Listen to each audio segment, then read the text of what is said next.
Hi friends, భారత్ని చూసి ప్రపంచం ఒక్కసారి మళ్ళీ ఆశ్చర్యంతో తలమునకలైపోతుంది. భారత్లో ఏం జరుగుతుంది, ఈ దేశం ఎలాంటిది, దీని శక్తి ఏంటి అనే ఈ ప్రశ్నలకు సమాధానం దొరక్క గందరగోళంలో ఉంది. ఎందుకంటే ఇప్పుడు మన ముందుకు వస్తున్న ఫలితాలు ఏ అభివృద్ధి చెందుతున్న దేశానివి కావు, కానీ ఇవి ఒక శక్తివంతమైన దేశం యొక్క గుర్తింపు. 702.78 బిలియన్ డాలర్లు, అవును 702.78 బిలియన్ డాలర్ల విదేశీ మారక నిధి. ఇది మామూలు సంఖ్య కాదు, ఇది ఒక చరిత్ర. ఒకప్పుడు పేదరికం, వెనుకబాటుతనం అనే ముద్రలతో కనిపించిన భారత్ ఇవాళ తన ఫారెక్స్ రిజర్వ్స్తో ప్రపంచంలోని 150కు పైగా చిన్న దేశాల మొత్తం జీడిపిని మించిపోయింది. ఈ సంఖ్య కేవలం ఒక ఆర్థిక గణాంకం కాదు, ఇది భారత్ యొక్క ఆత్మ గౌరవం, దాని శక్తి, దాని పురోగతికి సాక్ష్యం. కానీ ఫ్రెండ్స్, ఈ ఖజానా ఒక్కసారిగా ఏర్పడినది కాదు. ఇది దశాబ్దాల కఠోర శ్రమ, వ్యూహాత్మక నిర్ణయాలు మరియు ప్రపంచ వేదికపై భారత్ యొక్క నిలకడమైన స్థానం యొక్క ఫలితం. ఇది కేవలం సంఖ్యల నెంబర్స్ల యొక్క ఆట కాదు, ఇది ప్రపంచ దేశాల కళ్ళల్లో మట్టి కొట్టొచ్చినట్టు కనిపిస్తుంది. ముఖ్యంగా ఒకప్పుడు మనల్ని ఆధిపత్యం చేసిన వారికి ఈ విషయం జీర్ణించుకోలేనిదిగా మారింది. ఒక్కసారి బ్రిటన్ను చూడండి. వాళ్ళు మన దేశాన్ని ఒకప్పుడు బంగారు బాతు అని పిలిచారు, కానీ అదే బంగారాన్ని దోచుకుని వెళ్ళారు. ఇవాళ వాళ్ళ పార్లమెంట్లో ఒకే ప్రశ్న అందరి గుండెల్లో గుచ్చుకుంటుంది, అదే భారత్ ఇంత వేగంగా ఎలా ముందుకు దూసుకుపోతుంది అని. శతాబ్దాల పాటు మనల్ని అణిచివేసిన ఆ దేశం ఇవాళ మన నుండి బోలెడు దూరం వెనకబడిపోయింది. జీడిపిలో, ఫారెక్స్ నిధుల్లో, దాదాపు అన్ని రంగాల్లోనూ మనం వాళ్ళను దాటేశాం. అమెరికాని మనం ఎన్నోసార్లు మహాశక్తి అని పిలిచాం, కానీ ఇవాళ ఆ దేశం కూడా భారత్తో ఒప్పందాలు కుదుర్చుకోవడానికి తాపత్రయపడుతుంది. ట్రంప్ టీం కూడా అన్ని విధాలుగా ప్రయత్నిస్తుంది, కానీ ఇది ఒకప్పటిలా ఒత్తిడికి లొంగిపోయే భారత్ కాదు. ఇప్పుడు మనకు స్పష్టంగా తెలుసు మనకు ఏం కావాలి, ఎవరి ఎత్తుగడలో పడకూడదు అని. ఇది కేవలం అభివృద్ధి గురించిన కథ కాదు, ఇది ప్రపంచానికి అర్థం కాని ఒక దృక్పథం, ఒక ఆలోచన విధానం గురించిన కథ. అయితే ఫ్రెండ్స్, అసలు భారత్ ఏం చేసింది, ఎందుకని ప్రపంచం ఆశ్చర్యపోతుంది, ఆ మాస్టర్ స్ట్రోక్ ఏంటి, ప్రపంచ దృష్టిని పూర్తిగా మార్చేసిన ఆ ఒక్క చర్య ఏంటి, దీని గురించి మనం ఈ వీడియోలో మాట్లాడుకుందాం. కావున ఈ వీడియోని చివరి వరకు చూడండి.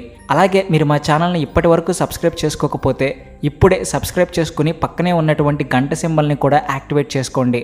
దాంతో ఎలాంటి ఇన్ఫర్మేటివ్ వీడియోస్ మిస్ కాకుండా మీరే ఫస్ట్ చూడవచ్చు. ఫ్రెండ్స్, ఈ 702.78 బిలియన్ డాలర్ల విదేశీ మారక నిధి కేవలం డాలర్ల రూపంలో నగదు కాదు.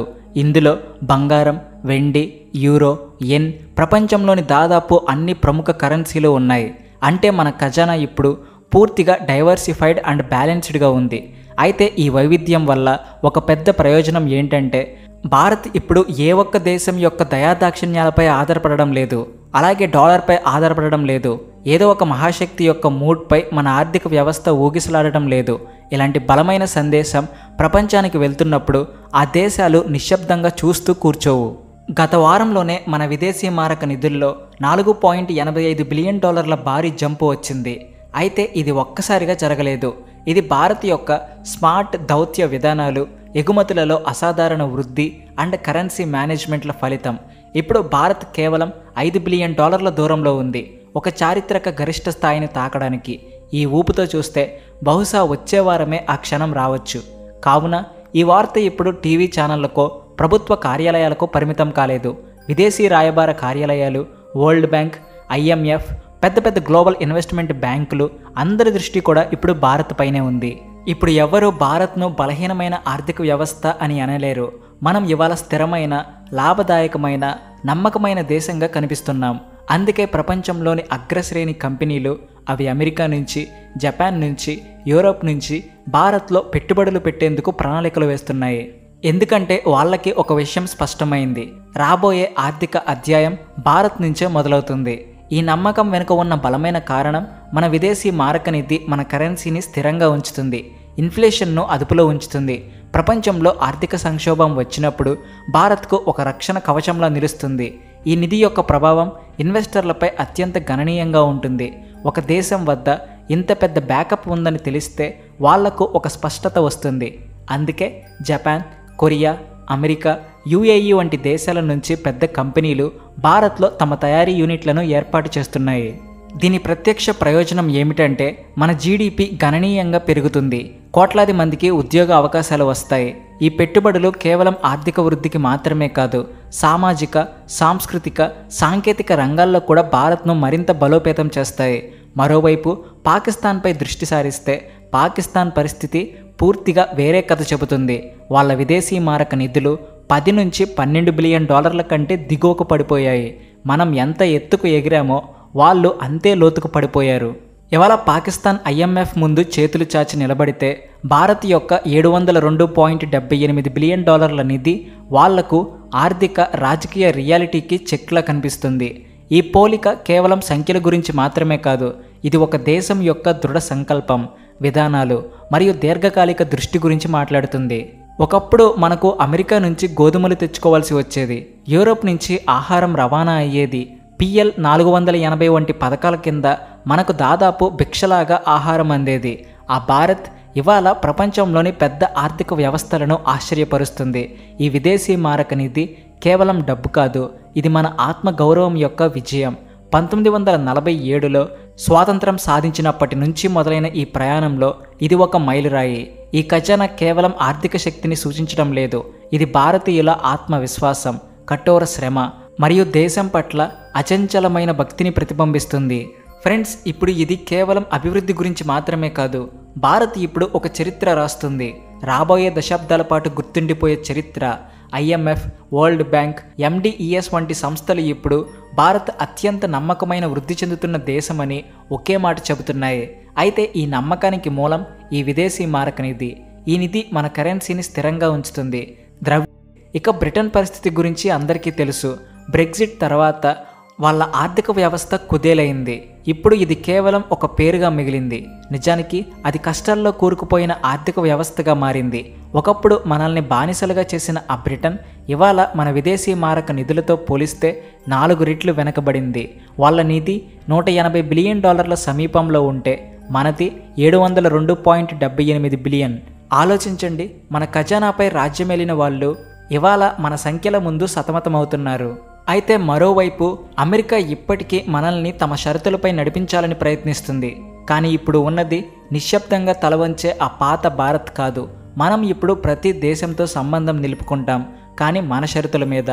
అమెరికాతో ట్రేడ్ ఒప్పందం గురించి చర్చలు జరుగుతున్నాయి, కానీ ఈసారి భారత్ తన షరతులతో గట్టిగా నిలబడింది. ఒకవేళ ఈ ఒప్పందం కుదిరితే మన ఎగుమతులు మరింత వేగంగా పెరుగుతాయి, మన విదేశీ మారక నిధులు కొత్త శిఖరాలను అందుకుంటాయి. కానీ ఇది కేవలం డాలర్ల గురించో ఒప్పందాల గురించో కాదు. ఇవాళ భారత్కు ఒక గుర్తింపు ఉంది, అది ప్రపంచవ్యాప్తంగా మారుమోగుతుంది.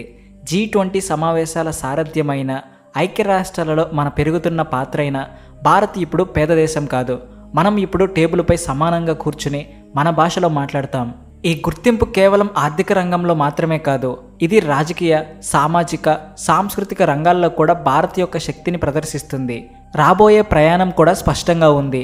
800 బిలియన్, ఆ తర్వాత 900 బిలియన్, ఆపై $1 ట్రిలియన్ కల. భారత్ వేగంగా ముందుకు సాగుతుంది కాబట్టి ఆ రోజు దగ్గరలోనే ఉంది.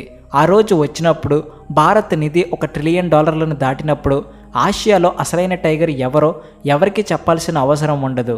కానీ ఒక్క విషయం గుర్తుంచుకోండి, ఇది కేవలం ప్రభుత్వాల విజయం కాదు, ఇది ప్రతి ఒక్క భారతీయుడి విజయం. ఉదయం లేచి మట్టిలో బంగారం పండించే రైతు, కోడ్ రాసే ఇంజనీర్, సరిహద్దుల్లో నిలబడే జవాన్. ఈ ఖజానా నోట్లతో నిండినది కాదు, ఇది కష్టంతో, చెమటతో, నమ్మకంతో నిండిన ఖజానా. ఈ ఖజానా కేవలం ఎగుమతులతో, ట్రేడ్ సర్ప్లస్తో రాలేదు. దీని వెనుక భారత్ యొక్క స్వచ్ఛమైన విధానాలు, స్మార్ట్ ట్యాక్స్ సంస్కరణలు, అంతర్జాతీయ ఇన్వెస్టర్లతో చేసిన వ్యూహాత్మక ఒప్పందాలు ఉన్నాయి. ఒకప్పుడు మనం ప్రొడక్షన్ ఆధారిత ట్యాక్స్ సిస్టంలో ఉన్నాం, కానీ ఇప్పుడు మనం వినియోగ ఆధారిత ట్యాక్స్ మోడల్కు మారాం. దీని ఫలితం భారత్ ఇప్పుడు పెట్టుబడులకు సులభమైన, పారదర్శకమైన దేశంగా మారింది. ఈజ్ ఆఫ్ డూయింగ్ బిజినెస్ ర్యాంకింగ్స్లో మన స్థానం బాగా మెరుగైంది. అమెరికా, యూరప్ నుంచి పెద్ద కంపెనీలు చైనాను వదిలేసి భారత్ను తమ కొత్త తయారీ కేంద్రంగా ఎంచుకుంటున్నాయి. ఈ $700 బిలియన్ ఖజానాలో బంగారం ఒక్కటే $50 బిలియన్ పైగా ఉంది. ఇంకో పెద్ద బలం రెమిటెన్స్ ఆదాయం. ప్రపంచవ్యాప్తంగా ఉన్న మన సోదరీమణులు ప్రతి సంవత్సరం కోట్లాది డాలర్లను భారత్కు పంపిస్తున్నారు. 2024లోనే $125 బిలియన్ పైగా రెమిటెన్స్ వచ్చాయి. ఇది ప్రపంచంలోనే అత్యధికం. అమెరికా, గల్ఫ్ దేశాలు, యూరప్, ఆస్ట్రేలియా, కెనడా ఎక్కడున్నా మన భారతీయులు తమ కుటుంబాలను మాత్రమే కాదు, దేశ ఆర్థిక వ్యవస్థకు గ్లోబల్ ఇంధనాన్ని అందిస్తున్నారు. అందుకే భారత్కు IMF, వరల్డ్ బ్యాంక్ నుంచి రుణాలు తీసుకోవాల్సిన అవసరం లేదు. ఇప్పుడు మనం ఇతరులకు సాయం చేసే స్థాయిలో ఉన్నాం. మన భారతీయ సోదరులారా, మన దేశం రోజురోజుకు పెరుగుతున్న ఈ పురోగతిని చూసి మీకు గర్వంగా, సంతోషంగా ఉందా? అయితే కామెంట్ సెక్షన్లో జై హింద్ అని తప్పకుండా రాయండి.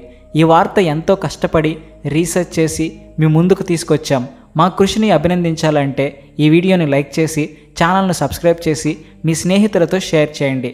జై Shriram. Please like and share and also thanks for watching.